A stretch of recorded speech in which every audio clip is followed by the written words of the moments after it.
دەوڵەتێک پێچەوانەی هەموو دنیا.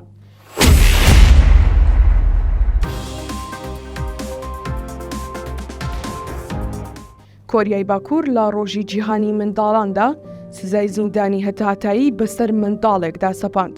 کۆریای باکوور یەکێکە لە دەوڵەتە هەرە سەرکوتکەرەکان لە ئێستادا خەڵکی وڵاتە بەردەوام لە ژێر چاودێری و هەڕەشەدان.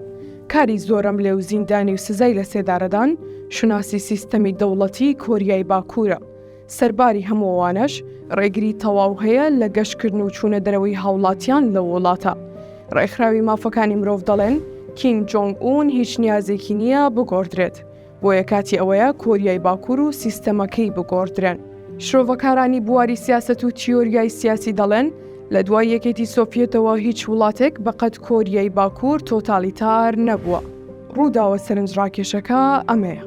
لە ڕۆژی جیهانی منداڵاندا دوای ئەوەی پۆلیسی کۆریای باکوور ماڵێک دەپشکنێت، لە ئەنجامی ئەو گەڕان و پشکنینەدا کۆپیەکێن گیر لەو ماڵەدا دەدۆزرێتەوە.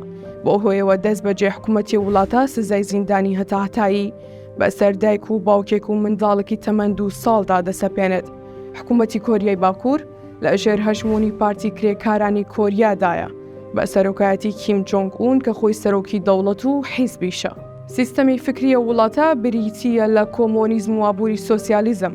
لە کۆریادا دەبێت هەموو کەسێک لە تەمەنێکدا کار بەبێ بەرامبەر بۆ دەوڵەت بکات، واتە هیچ بڕەپارەیەکی پێنادرێت لە بەرامبەر ئەم کارەدا، چونکە ئەمە ناونراوە بە پیشاندانی دڵسۆزی بۆ وڵات. جگە لەمەش مافوازادیە سیاسی و مەدەنی واینیەکان بە تەواوەتی سنووردارن، چونکە لە بنەڕەتدا سیستەمی دەوڵەت نادینیە.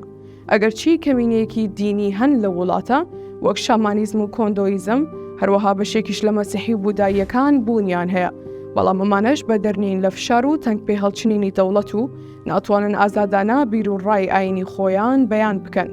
بەپی راپۆرتێکی وەزارەتی دەرەوەی ئەمریکا، تا ئێستا حکوومەتی تۆتالیتاری کۆریای باکوور زیاتر لە 70,000 لە پەیڕەوانی ئاینی مەسیحی لە وڵاتەکەی زیندانی کردووە.